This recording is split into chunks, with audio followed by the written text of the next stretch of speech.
تقریر کے ذریعے اسلام کی خدمت کی. یہ تقریر کوئی آسان چیز نہیں ہے، اس تقریر کو کوئی معمولی چیز مت سمجھنا آپ. واز عالم جو ہوتا ہے وہ ڈاکٹر کی طرح ہوتا ہے. جیسے مریض اس کے پاس آیا، جو بیماری ہے اس کے اندر اسی کی وہ دوا دیتا ہے. ایسے ہی عالموں کو چاہیے کہ قوم کو وہ پیغام دیں جو معاشرے میں برائیاں پھیل رہی ہیں، ان برائیوں کو دور کرنے کا پیغام دے. افسوس ہوتا ہے مجھے ان عالموں پر کہ جو لطیفے سناتے ہیں اپنی تقریروں میں، جو کامیڈی کرتے ہیں اپنی تقریروں میں، جو لطیفے بیان کر کے 25-30 ہزار کا نذرانہ لے کر کے صرف لطیفے سنا کے چلے گئے. اس کا بھی حساب دینا پڑے گا قیامت کے دن. اے لوگوں میرے عزیزوں، یہ پیسہ بڑی محنت سے کمایا جاتا ہے. ابھی آپ نے علامہ صاحب کا بیان سنا، شکر خدا کے تعلق سے بہت اچھا بیان قرآن پاک کی آیات کی روشنی میں بیان کیا حضرت ایوب علیہ السلام کا. لیکن آؤ ذرا سنو میرے پیارے مسلمانوں، یہ لاکھوں روپیے کامیڈی پہ خرچ مت کرنا، لطیفوں پہ خرچ مت کرنا. جب بھی جلسہ کرانا ہو اپنے عالموں کے پاس آیا کرو اور کہو حضرت میری بستی میں اس عالم کو بلاؤ جس کی وجہ سے میری بستی کے اندر معاشرے میں سدھار پیدا ہو جائے، معاشرے کی اصلاح ہو جائے. اے میرے عزیزوں، خود سے یوٹیوب پہ سن کر کے کسی کو ایسے مدعو مت کر لینا. ہر سفید گولی سپٹرون کی نہیں ہوتی، ہر داڑھی ٹوپی والا مولانا ہو ضروری نہیں ہوتا. آج رہزن بھی ہے رہبر کا لبادہ اوڑے. ایسے ملاؤں سے ایمان بچائے رکھنا. کچھ لوگوں کی وجہ سے آج ہمارا معاشرہ بدنام ہوتا جا رہا ہے. اے میرے عزیزوں، آؤ دیکھو پیغام کیسے پہنچایا جاتا ہے، دیکھو ہمارے جلسوں سے اصلاح کیسے کی جاتی ہے. آؤ ذرا سنو پیارے مسلمانوں، وہ بیان کراؤ اپنی بستی میں. اگر قوم جوئے کی طرف جا رہی ہے تو جوا کھیلنے میں کتنا بڑا گناہ ہے یہ بتانے والے عالم کو بلاؤ. قوم شراب کے عادی بنتی جا رہی ہے، شراب پینے میں کتنا بڑا گناہ ہے قرآن و حدیث کی روشنی میں بتائے. ایسے عالموں کو اپنی بستی میں بلاؤ. اے میرے عزیزوں، جو اعمال کی اصلاح کرے ایسے عالم کو اپنی بستی میں بلاؤ. یہ تقریر کرنا کوئی معمولی چیز نہیں ہے. غوث اعظم نے مدرسے میں بیٹھ کے پڑھایا، کتابیں لکھ کر کے اسلام کی خدمت کی، لیکن تقریر نہیں کرتے تھے غوث اعظم. کیوں؟ کہ ایک دن خواب میں نبی تشریف لائے، فرمایا بیٹا عبد القادر واز کیوں نہیں کہتے، تقریر کیوں نہیں کرتے؟ اگر کوئی تقریر کرنا کوئی آسان کام یا ہلکا کام ہوتا تو نبی کبھی غوث اعظم سے نہیں فرماتے بیٹا تقریر کیا کرو. پتا چلا تقریر بہت اہم چیز ہے، پتا چلا تقریر بہت ضروری چیز ہے. اے میرے عزیزوں، غوث اعظم نے عرض کیا نانا یہ عربی لوگ ہیں، میں عجمی ہوں، میں ان کے سامنے کیسے بیان کروں، یہ تو فصیح و بلیغ ہے. نبی نے فرمایا اپنا منہ کھولو. غوث اعظم نے منہ کھولا، نبی نے 7 مرتبہ لعاب دہن غوث اعظم کے منہ میں ڈال دیا. کہا بیٹا واز کہو، بیٹا تقریر کرو. اب منبر پہ بیٹھے غوث اعظم، منبر پہ بیٹھے، سامنے مجمع دیکھا، جھجک محسوس ہوئی. پہلی بار جب کوئی بیٹھتا ہے تقریر کے لیے تو جھجک محسوس ہوتی ہے، جھجک محسوس ہوئی. فوراً مولا علی شیر خدا آ گئے. کیا بات عبد القادر؟ کہا منہ کھولو. جب منہ کھولا تو 6 مرتبہ لعاب دہن مولا علی شیر خدا نے ڈال دیا. نبی نے 7 مرتبہ ڈالا، علی شیر خدا نے 6 مرتبہ لعاب دہن ڈالا. اللہ اکبر، وہ میرے نبی کا لعاب دہن جو خاری کنواں میں گر جائے، خاری کنواں میں ڈال دے میرے آقا تو وہ کنواں میٹھا پانی ہو جائے. اللہ اکبر، وہ نبی کا لعاب دہن. ایک صحابی کی پیر کی پنڈلی ٹوٹ جائے، نبی لعاب دہن لگا دے، پلاسٹر کا کام کرے، ٹھیک ہو جائے. وہ میرے نبی کا لعاب دہن. حضرت ابو بکر صدیق کے پیر میں لگ جائے تو زہر کے لیے تریاق بن جائے، وہ نبی کا لعاب دہن. مولا علی شیر خدا کی آنکھیں آ جائیں تو دکھتی ہوئی آنکھوں میں لگ جائے تو دکھتی ہوئی آنکھیں صحت یاب ہو جائیں، وہ میرے نبی کا لعاب دہن. حضرت قتادہ کی آنکھ میں تیر لگا، آنکھ کا ڈھیلا نکل کے باہر آ گیا. نبی کی بارگاہ میں آئے، آقا آنکھ کا ڈھیلا نکل کے باہر آ گیا. لعاب دہن لگایا نبی نے، آنکھ کے حلقے میں دیدہ فٹ کر دیا. حضرت قتادہ کہتے ہیں میری آنکھ میں پہلے سے زیادہ روشنی آ گئی. یہ نبی کا لعاب دہن ہے. امام عشق و محبت پکار اٹھے، جس سے کھاری کنویں شیریے جا بنے، اس زلال حلاوت پہ لاکھوں سلام. آنکھ عطا کیجئے، اس میں ضیا دیجئے، جلوہ قریب آ گیا، تم پہ کروڑوں درود. نعرہ تکبیر، نعرہ رسالت، فیضان غوث الورا، عظمت والدین، نعرہ تکبیر، نعرہ رسالت. یہ ہے نبی کا لعاب دہن. اب بات ایک ذہن میں آپ کی آتی ہوگی علامہ صاحب کہ جب نبی نے اپنا لعاب دہن ڈال دیا تو کیا نبی کا لعاب دہن کافی نہیں تھا؟ مولا علی شیر خدا نے کیوں ڈالا؟ آتی ہوگی نا بات، کیا نبی کا لعاب دہن کافی نہیں تھا؟ علی شیر خدا نے پھر کیوں ڈالا؟ تو سنو، تقریر علم سے ہوتی ہے، اتنا یاد رکھنا۔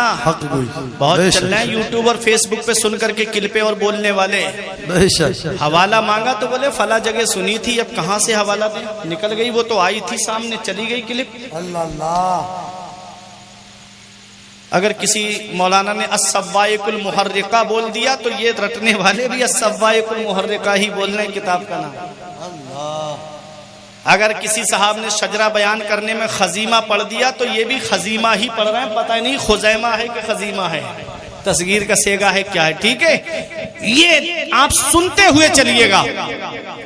جب نبی نے لعاب دہن ڈال دیا تو علی شیر خدا کو لعاب دہن ڈالنے کی کیا ضرورت تھی؟ نبی فرماتے ہیں انا مدینۃ العلم و علی بابھا، میں علم کا شہر ہوں، علی اس کا دروازہ ہے۔ میں علم کا شہر ہوں، علی اس کا دروازہ ہے۔ نبی نے اپنا لعاب دہن ڈال کر کے غوث اعظم کے سینے میں علم کا شہر بسا دیا۔ علی شیر خدا نے اپنا لعاب دہن ڈال کر کے علم کا دروازہ کھول دیا۔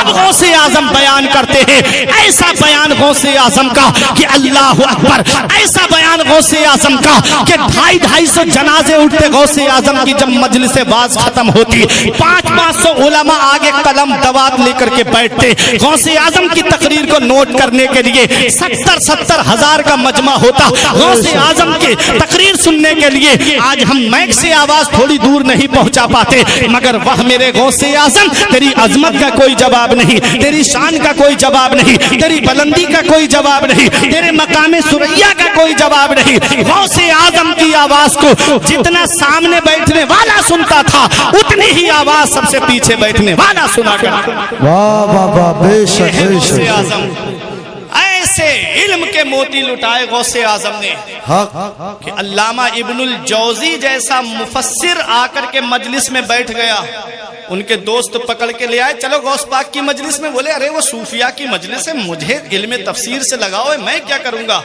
کہا چلو تو گئے۔ غوث اعظم کی ایک شان تھی غوث اعظم کی کہ خود سے آیت پڑھ کے تفسیر نہیں کرتے تھے، قاری صاحب سے کہہ دیا پڑھو، جس آیت کو آپ پڑھو گے اسی کی تفسیر۔ قاری صاحب نے ایک آیت تلاوت کی، غوث اعظم نے اس کی ایک تفسیر بیان کی۔ علامہ ابن الجوزی کے دوست نے کہا یہ جانتے ہو جو غوث اعظم تفسیر بیان کر رہے ہیں؟ بولے ہاں میں جانتا ہوں۔ دوسری بیان کی، کہا جانتے ہو؟ کہا ہاں جانتا ہوں۔ 11 تفسیروں تک بولے کہ جانتا ہوں جانتا ہوں جانتا ہوں، اور جب غوث اعظم 11 سے آگے بڑھے بولے یہ، بولے نہیں جانتا ہوں، یہ بولے نہیں جانتا ہوں۔ 40 تفسیریں بیان کی غوث اعظم نے ایک آیت کی، سبحان اللہ، 40۔ اس کے بعد کہا رجعنا من القال الى الحال، اب ہم قال سے حال کی طرف آتے ہیں، اب ہم حال کی طرف آتے ہیں۔